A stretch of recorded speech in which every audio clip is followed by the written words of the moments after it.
Sveiki visi, būkit palaiminti, esu Laurynas Palaima, noriu kandidatuoti į sekančiais rinkimais, todėl sveikinu su jumis iš antros savo laidos.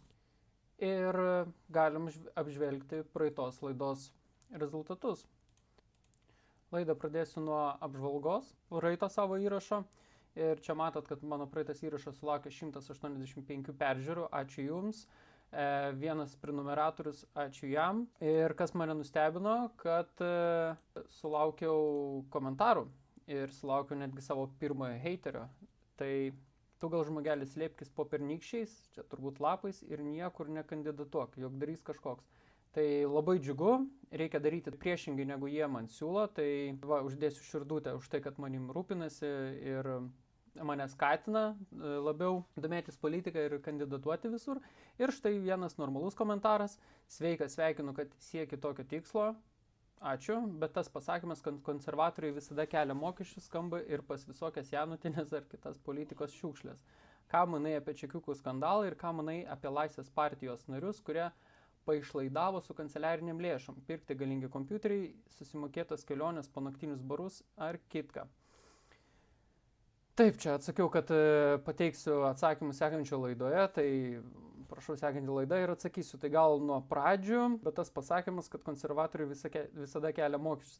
Ne, čia tiesiog sutapimas. Aš suprantu, kad jie ateina ir jiems galvoj fiskalinė drausmė ir labai svarbu finansai, tai ir jie nori daugiau išleisti pinigų ir to pasiekoje jiems reikia daugiau surinkti mokesčių. Todėl taip jau išeina, kad neretu atveju jie pakelia mokesčius. Sutapimas, nemanau, bet aišku, kad jie užsiima klasikinę politiką, tai ir jie drausmingi ir norint kelt mokesčius, norint išleisti daugiau pinigų, jie nemato dažnu atveju kito varianto, kaip tik tais pakelt mokesčius, kas yra tiesiog tiesioginis toks prieimas prie problemos, kad trūksta pinigų.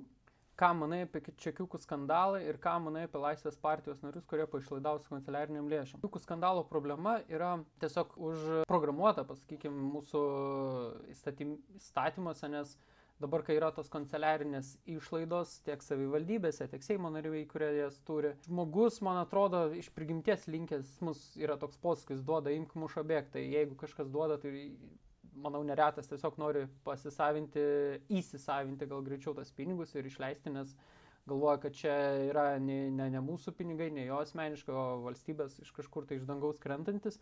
Ir aš manau, kad iš principo reikėtų spręsti šitą problemą ne kažkokiais reguliavimais, o paprastu būdu, tarkim, jeigu kalbant apie Seimo narių išlaidavimus kanceliariniam lėšom, tai paprasčiausiai daryti taip, kaip daro visos normalios įmonės, visiems atėjus, tarkim, susirinkus į naują Seimą, visiems reikia užpirkti ir duoti naujus vienodo tipo, neprastų, sakyčiau, kompiuterius, telefonus, kitaip tariant, darbo priemonės, kad nebūtų galima pirkti iš kanceliarinių išlaidų visokios technikos, ar ten televizorių, ar grotuvų kažkokių tai ir panašiai. Ir turėtų būti sprendžiama problema taip, tiesiog naikinant, aš manau, tas kanceliarinės išlaidas, pridėti prie atlyginimo, jeigu žmogui jau reikia kažkokios tai specifinės technikos ar netenkina kompiuteris, kurį išduos darbovietė, šiuo atveju Seimas, ar ten telefonas, tai jis gali už savo pinigus, už savo atlyginimą ir juos pirktis. Ir nematau, kodėl reikėtų leisti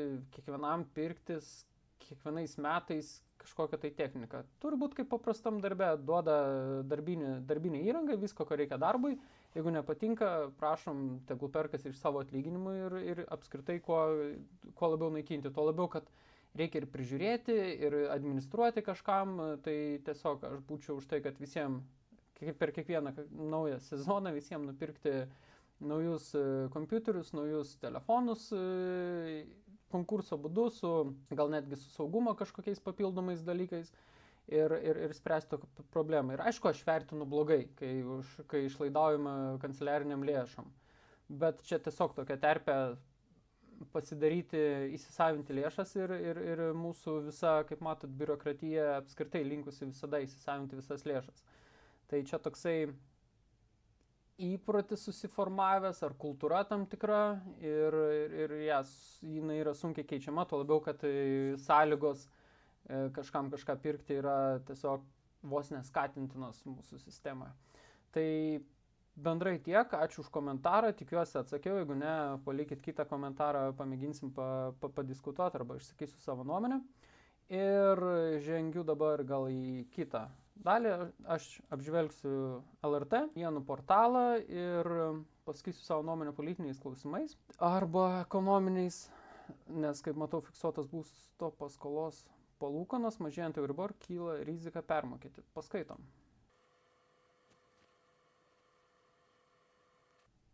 Tai jeigu trumpai, tai čia buvo apie tai, kad dabar bankai pareigoti siūlyti du variantus, tai yra fiksuotam ir nefiksuotam palūkanom įmant paskolas. Ir čia buvo trumpai aptariama, ką rinktis kuriuo metu, nes dabar, jeigu, tarkim, imti paskolą už fiksuotom palūkanom, tai kyla rizika, kad gali būti jos užfiksuotas aukščiausiame taške, nes dabar po truputį, kaip žinome, palūkanų normos mažėja. Kita vertus, Europa gyvena labai neapibrėžtam ekonominiam laikotarpį ir neaišku, kitos palūkanos ateityje rinksis. Tai tiesiog tiem, kam aktualu, tai reikėtų įsivertinti, ar geriau užfiksuoti ir tiksliai žinoti, kokia bus įmoka visą paskolos laikotarpį, ten virš 20 metų, man atrodo, yra tipinė būsto paskola, ar geriau imtis kintamomis palūkanomis ir rizikuoti, kad bus kaip prieš porą metų padidėjus palūkanų normom labai išauga įmokos. Kas gerai, kad dabar bankai vis dėlto yra įpareigoti pateikti du pasiūlymus. Vieną su fiksuotom palūkanom, kitą ne. Ir žmogus tiesiog dabar ant savęs prisima atsakomybę, jokių nieko paslėpta ir pats galvoja, kaip jam geriau. Taip, Ukrainos ir Rusijos karas, paskaitome.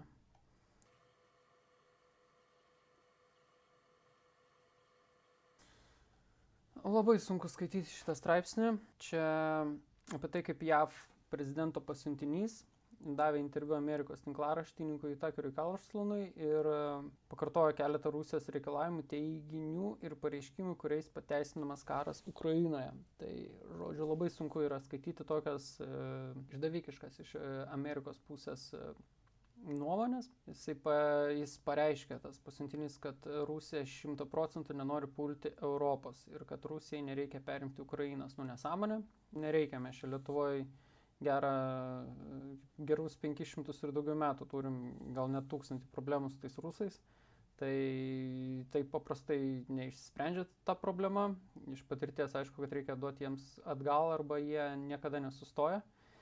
Ir daug ką jie aiškino, kad nepuls Ukrainos, kad jiems reikia tik Krymo ir taip toliau ir panašiai. Ir žinom, kuo tai baigėsi. Tai aš nematau visiškai jokio pagrindo tikėti, kad jų pareiškimais, kad jie nenori pulti, jie visada nori pulti, tiesiog ne visada jie gali tai daryti ir jie nėra jau tokie visiškai savižudžiai, bet jeigu pamatuotai gali jie kažką tai paimti, tarkim Ukrainą ar Ukrainos dalis ir taip toliau, ir po truputį, tai jie taip ir elgsis, kaip šliužai, po truputį uzurpuoja, žinot, ir ėda. Jis taip pat aiškino, kad Rusija atsiėmė 5 Ukrainos regionus. Ką reiškia atsiėmė? Nei jų ten buvo, nei ką. Jie pasiėmė jėga ir gavo, ko norėjo, ir daugiau jai nieko nereikia. Tai kodėl nesustoja? Tiesiog tragiškai sunku skaityti tokius pareiškimus iš Amerikos kažkokių tai diplomatų, pasiuntinių ir panašiai. Ir įdomu, kodėl jie taip pareiškia ir kodėl taip kalba, nes arba kažkas jiems teikia blogą informaciją, arba kažkaip jie susidarė kažkaip keistoką įspūdį apie rusus, arba kažkas pasikeitė iš jų perspektyvos santykėje su pasaulinėmis galiomis kaip Kinija ir panašiai. Gal jiems atrodo, kad su rusais galima kažkaip bendradarbiauti vien dėl to, kad jie yra toli už Atlanto arba ten kažkur tai šiaurėje. Nežinau, tai yra blogai, ką jie galvoja apie Rusiją, nes nieko gero iš to šalies nėra jau paskutinius 100 metų turbūt. Sovietų Sąjungos laikais dar jie kažkaip plėtojo kosmoso pramonę ir prisidėjo prie kažkokių tai naujų atradimų, kosmoso tyrinėjimuose ir prie išradimų, bet šių laikų Rusija yra nieko gero pasauliui nedavė. Apart karo ir ir neužtikrintumo, ir gadinimo gyvenimo visiems kaimynam aplinkui, skaitant mus, visą Europos Sąjungą ir panašiai. Tai labai liūdna, kad jie taip ciniškai kalba ir iš principo yra labai keista matyti, kaip Amerika su Rusija derasi dėl karo kažkokių tai dalykų Europoje be Ukrainos ir be Europos Sąjungos. Ir čia paminėta, kad Ukraina, kažkur šitam tekste, sutiko iš anksto, kad netgi Ukrainos diplomatai, kad Ukraina nestos į NATO. Bet jeigu Europoje susiformuos kažkokia kita karinė sąjunga, gal galės ją įstoti, būtų galima apeiti ir tiesiog nieko neklausti. Tai liūdnas straipsnis, nieko naujo, kalba kaip Trumpas. Taip, ligoninę paliko popiežius, liuks. Kremliaus pozicija dėl invazijos užbaigimo dar laukia sunkios dėrybos. Paskaitome.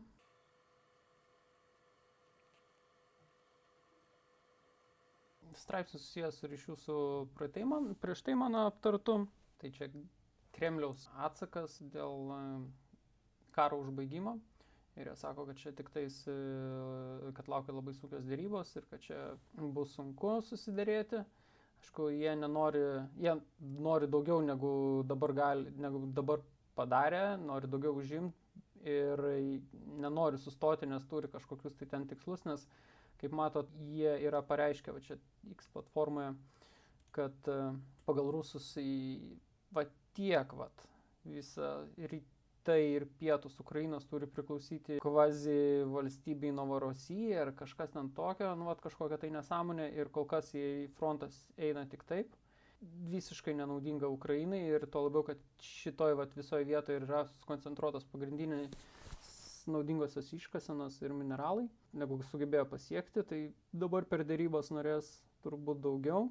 Arba čia toksai būdas, kai reikės priimti kompromisą, kad maždaug mes atsisakom iki šitos linijos savo ten tų užmačių ir davai šaldom konfliktą ir brėžiam čia linijas.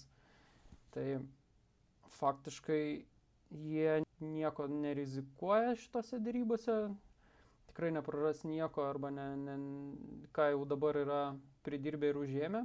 Liūdnas dėrybos Ukrainai dėjo. Žiūrėsim, kaip Europa reaguos į tas dėrybas ir apskritai ar bus priimtas kažkoks tai paliaubos bent jau laikinas, nes kol kas ne viena, ne kita pusė matosi nesuinteresuota, to labiau, kad rusai norėtų nutraukti energetikos infrastruktūros naikinimą, bet kita vertus, prisiminkim, žiema baigėsi, vadinasi, kažkokie tai sutrikimai elektros ir panašiai bus mažiau pavojingi ukrainiečiams, o Ukraina savo ruoštų pristatė sparnuotasias raketas, kurios gali daužyti Rusijos perdirbimo fabrikus tolimais atstumais, o paliaubos, jeigu būtų bendros, ir karo veiksmų ir infrastruktūros naikinime būtų naudingos ir ukrainiečiams. Tai tokia nekokia situacija, status quo ir ne viena, ne kita pusė nenori kažkokių tai nuolaidų kitai pusiai. Ir čia tai yra karas. Sudėtinga situacija ir žiūrėsim, kaip įvykiai klostysis toliau. Aš dedu viltis į Europą, su Anglija ir Prancūzija ir Vokietija, kad sugebės pasiūlyti kažką tai gero Ukrainai. Ar savo karių įvedimą, dangaus apsaugą, ar lėktuvai, bet kas. Aš manau, kad ukrainiečiai ant žemės patys sugebėtų vykdyti karinius veiksmus, jeigu jų nieks nebaustų iš Rusijos pusės dėl aviacijos trūkumo. Tai pagrindinis, manau, dalykas, kodėl ukrainiečiai pralaimi, yra tiesiog aviacija. Tai nes Rusija kontroliuoja dangų ir pėstininkams nėra kaip gintis, kai tiesiog sulygina ištisus miestus su žeme. Grįžtam prie pagrindinio puslapio, paskaitome. Taip, nieko nėra tokio ir savivaldybės reikalai.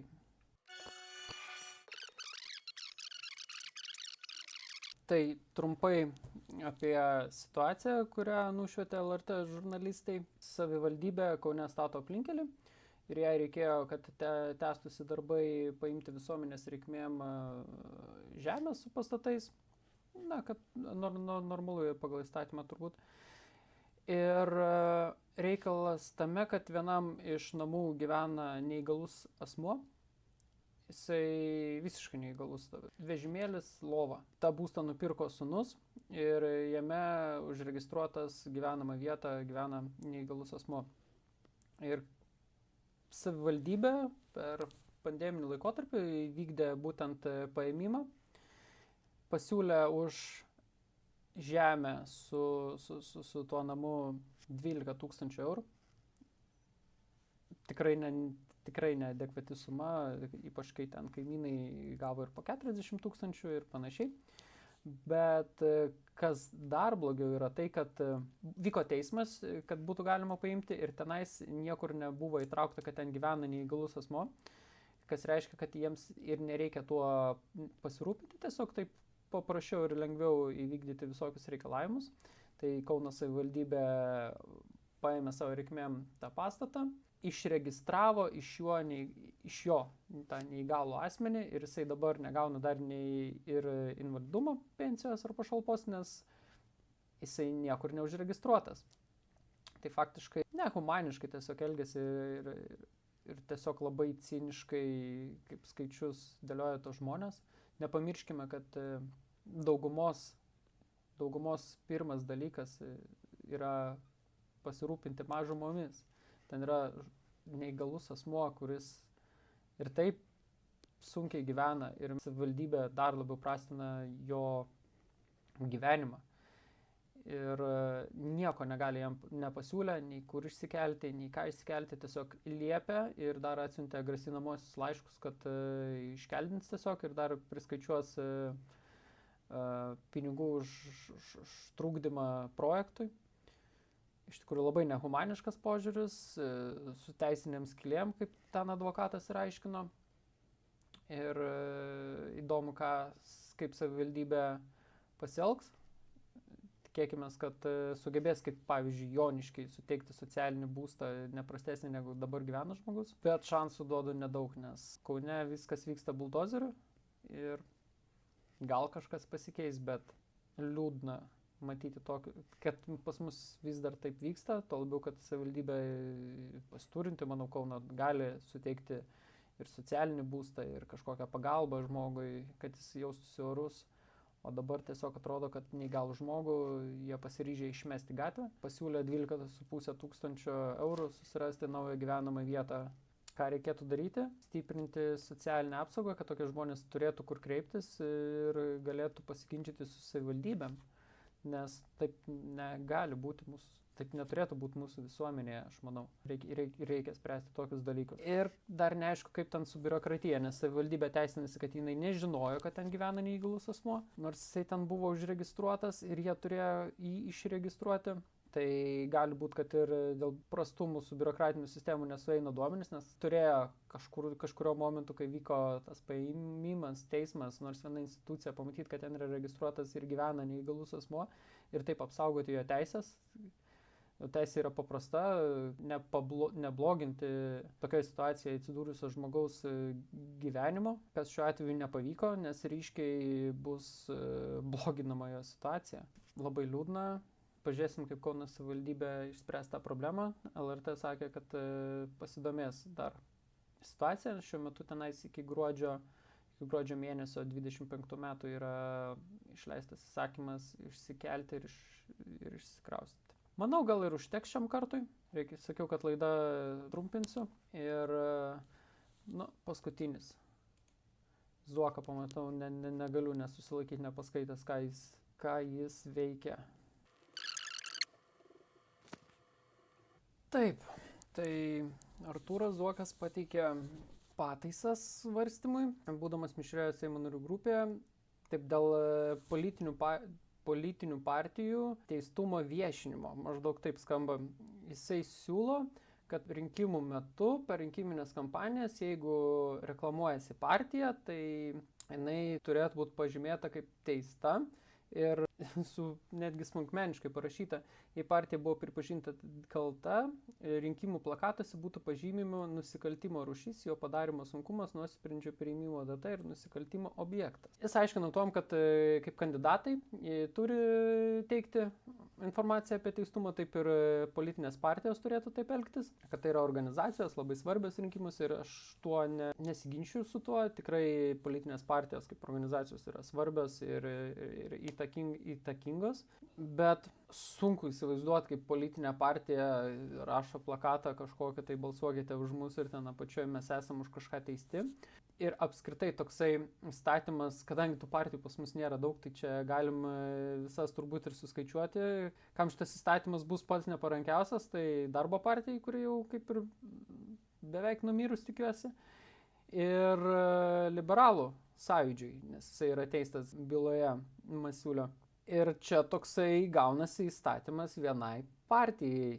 Ir žinant Artūrą Zuoką kaip liberalą, bent jau jis atstovauja liberaliasis pažiūras ir partija liberalų sąjūdis yra tiesioginiai jo konkurentai, tai toksai įstatymas kvepia tokiu biškiu susidorojimu, nes idėja kaip ir teisinga, bet jinai taikoma vienai partijai ir čia nemanau, kad kažkokia paslaptis, nes mes žinom, kad partijos, kai teisiamas, tai visi apie tai praneša, visas žiniasklaidos priemonės ir visiems kaip ir viskas aišku. Nemanau, kad kas nežinot, į kokius skandalus vėlė liberalų sąjūdis tuo metu, bet žmonės keičiasi partijoje ir vis dėlto partiją sudaro žmonės, o ne organizacija pati, nes išsiskiršius visiems nariam organizacija tiesiog nustoja gyvuoti. Tai idėja kaip ir okei, kad būtų galima kažkur pasiskaityti apie partiją, ar čia nuoširdus jo toksai požiūris, ne. Aš manau, kad čia grinai žiūrint į ateitį, kad reikės jo partijai kovoti dėl liberalių rinkėjų ateityje, jis nori savo pasigerinti starto poziciją, pablogindamas kitiems rinkiminę kampaniją. Įstatymas kaip ir okei, bet visiškai nenuoširdus mano nuomonė. Tiek apie šitą veikėją ir apskritai šiandien aš manau atsisveikinam. Iki kito karto, tikiuosi gal sulauksiu dar kokią 1 ar 2 prenumeratorių, gal daugiau peržiūrų ir sėkmės iki kitų kartų. Ačiū.